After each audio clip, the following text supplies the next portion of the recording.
What's up? You already read the title of this video, so let's just jump right in. Number one is something that you may not have put much thought into beforehand, which is makeup. But hold up, before you go, I'm not a makeup artist and I bench 250 pounds. But hear me out. A lot of times we're hired to film other people and our job is to make sure that they look the best they can. And once you start throwing a bunch of lighting at people, one thing that really comes across is sweat or shine. And sure, that could look cool if you're filming athletes or someone working out, but let's say you're doing an interview with a CEO of a company. A lot of times you have to turn off the air conditioning for sound, and then you have to blast a lot of light on them, and they may not be super comfortable in front of a camera. So all these things, oftentimes they just get a little tense and sweaty, and sweat can make someone look unconfident or nervous. So that's when these things really come into play. And I'm not talking about going all fancy with contouring and eyelash stuff and nose brushes. I don't know any of this stuff. Hold on, let me get some help. Okay, so I found myself a female to help.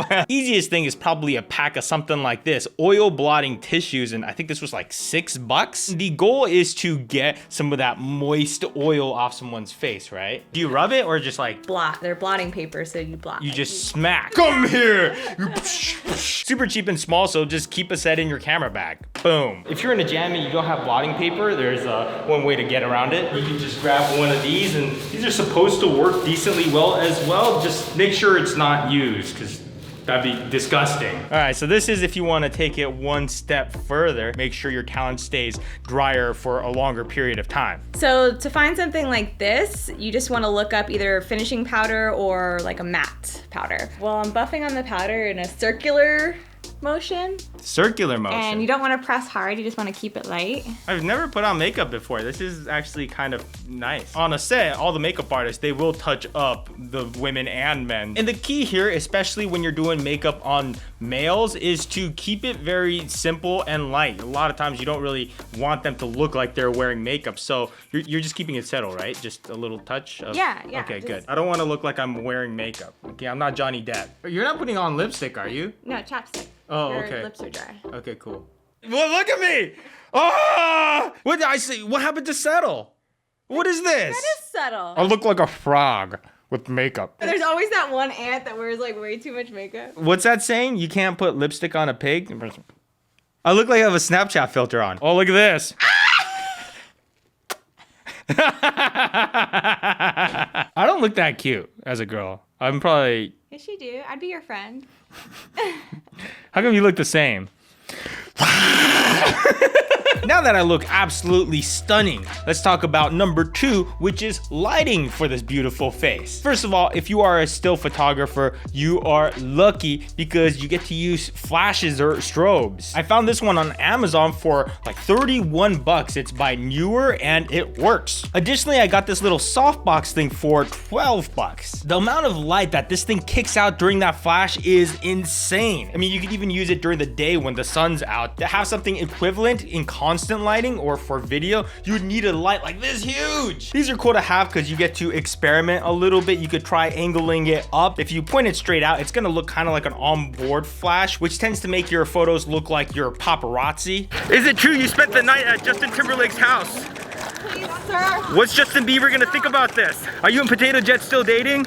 No, he was talking to some girl named Ari in his sleep, breaking it off. Who gets custody of the dogs? He gets no rights because he's not their biological father. But you could also dial it way down so it's not as noticeable. You could turn it to the side and bounce it off something so it looks like the light's coming in from the side. You could also eventually get a hot shoe extension so you could hold it out here while taking the picture or go fully wireless. But this one specifically runs off AA's and uses a lot of power to make this much light. So I do recommend getting some high capacity AA rechargeable batteries. Now for video, we need constant lighting and these lights are great, but they're also pretty expensive. So something like this can get you started. This is an Amaran M9 by Aperture and they make pretty good stuff. And this thing's battery powered, and for the size, it actually kicks out a decent amount of light. It also comes with some filters so you can warm it up or cool it down. It's pretty inexpensive and small, so it's one of those things that it's just always nice to have in your camera kit. You never know when you might want to accent something with a little bit of extra light, or maybe if you're filming in a tight place like a car, you can throw it on the dash. But here's the thing with lighting. A lot of times if if you just take a light and just aim it at someone, it doesn't always look great. So that brings us to number 3, lighting modifiers. This is a collapsible reflector disc, which is 19 bucks. And if you don't have one of these, you're missing out. Now, these are typically 5-in-1. So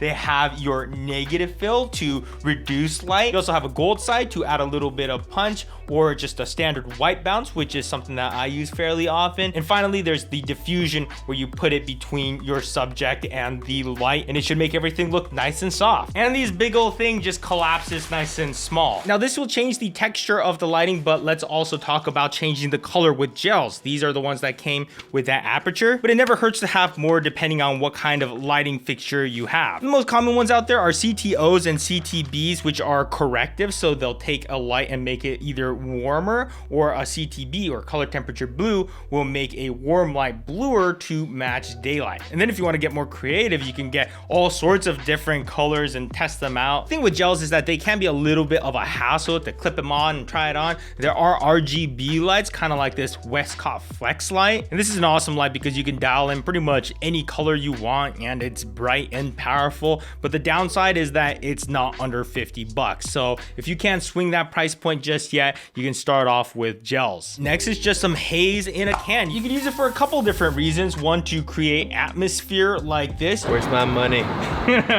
Oh God, we're gonna get pulled over so bad. You could also use it to show light beams, like from a flashlight or a laser. By the way, never ever shine a laser into a camera. That can fry a sensor. I've seen it happen. Yes, you can use a fog machine or a hazer, but those are more than 50 bucks and don't have the convenience of just spraying it in the air like that. Next up is Skillshare, which also happens to be our sponsor for the day. And yep, you know it, if it's a sponsored video on this channel, there's gonna be a giveaway. So 5 people are gonna be winning this speed light, and 5 people will be winning this aperture. So let me know in the comments which one of these you would rather have, and you might just be one of the lucky 10 winners. Now let's talk about Skillshare, which is a great way to learn with thousands and thousands of online courses. And yes, it is under 50 bucks. As a matter of fact, it's free for the first 2 months if you sign up with my link in the description. And after that, it's less than 10 bucks a month with an annual subscription. And you can learn so much stuff on there, from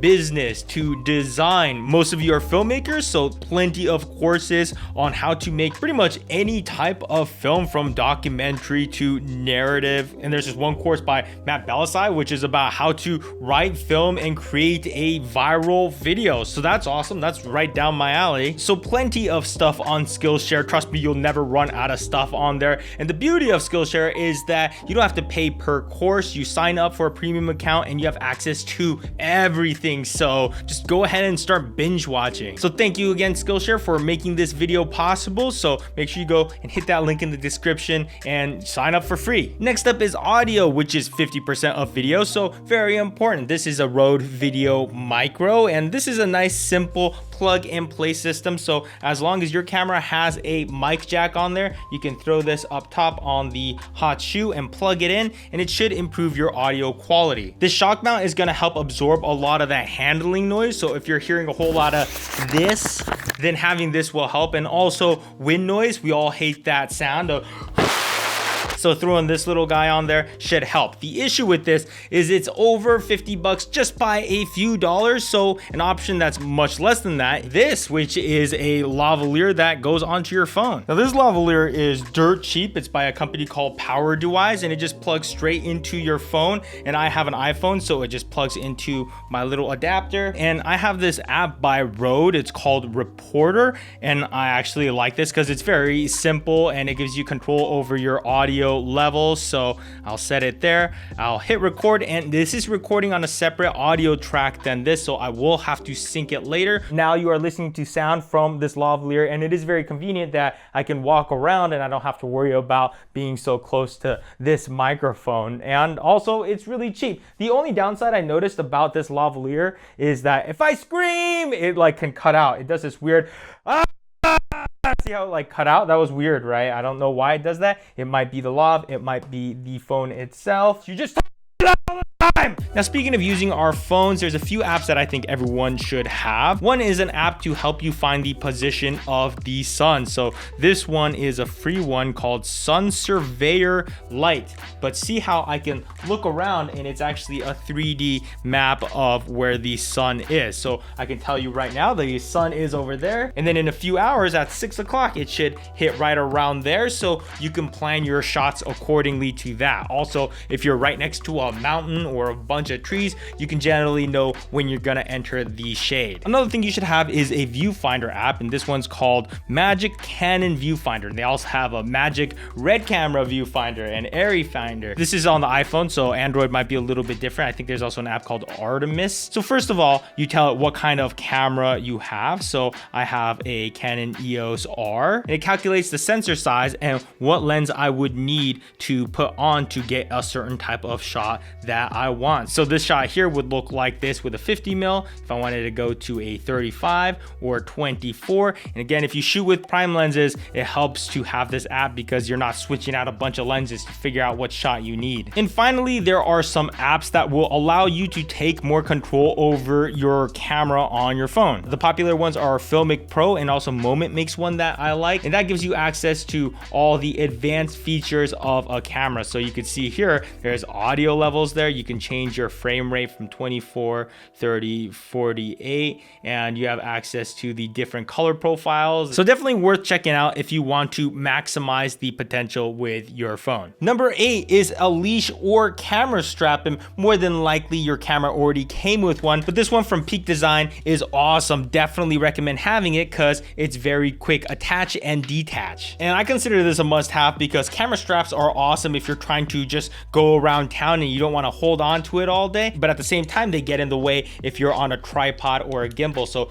being able to take it off very quickly is awesome, and these are the only little things that stay on the camera when you take it off, and they don't really get in the way of a gimbal, so I haven't had any issues there. So whenever I want a strap, I got it. Whenever I want to take it off, I can pop it off. Next up, let's talk about some glass or lenses to put onto your camera. Now, lenses are expensive, but they don't have to be. This 50mm f1.8 is an awesome little prime lens to have. This one specifically is an EF mount, so it fits on my Canon cameras, and this one was 43 bucks, and this can get you started in the prime lens world. So you get comfortable shooting with prime lenses, and you have that wide open aperture, so if you want that shallow depth of field, you can get it with this. If you already have some decently fast lenses but you don't have an ND filter, definitely recommend getting one of those. If you don't know how ND filters work, I made a whole video on that right there, so go check that out. But to put it simply, it's going to allow you to open up the aperture in this lens more and get a shallower depth of field, basically giving you that nice and blurry background. And I do recommend getting some high quality ND filters, but they can be a bit pricey, but you can get yourself a decent variable ND filter for like 20 bucks. And finally, we have made it to number 10, where I'm going to do a little bit of self-promotion, are my LUTs. Basically, that stands for lookup tables. Think of them as Instagram filters, but more for professional video use. But I have two LUT packages that I created. The Originate, which is made to stylize your footage a little bit, so you can apply that to pretty much any camera. And I also designed one specifically for this EOS R, which I designed to make this look as close as possible to some cinema cameras. And I've also gotten a lot of requests to create a LUT package for another camera, so I'm down. Let me know, take that poll, which camera you want me to make it for. Anyways, let's wrap this up by reading comments from my last video, which was basically comparing this to the cinema cameras and using my LUTs to see how close I can get it to the cinema cameras. Top comment: you can always tell which one is the Airy because of the distinct green tint. Yeah, that is actually true. The cinema cameras have this unique green tint to it, which is definitely one of the first things I had to do to get this to match those cinema cameras. But cinema cameras do a really great job making greens look really rich, and also skin tones as well. Cinema cameras and cheaper cameras are becoming closer and closer in quality. However, nothing can compare yet to the overall look of those cinema cameras. Like you said, dynamic range, color, crazy to see camera technology advancing through. I love it. Great video. Thank you. And yeah, I can't agree with you more. These cameras are getting really, really good. Joshua says, why does the Canon look better to me than the $50,000 camera? Maybe my eyes are broken. Yeah, I mean, that's one of the interesting things about cameras, right? Is that this is all subjective stuff. Some people might actually prefer the Canon look than that Red. So that just goes to show these cameras are getting closer, because 5 years ago, everyone would have totally been like, oh, that looks so much better than any DSLR out there. Pierre from Haiti says, I want to start a show, a YouTube channel out of a car. I need your advice about the gear, budget stuff. Tucking something like this inside of a car wouldn't hurt. And if you have a phone, you could plug that lavalier into that, because getting audio inside of cars can be a little bit rough. Anyways, let's call it quits here because I need to go get this makeup off me. So see you guys later.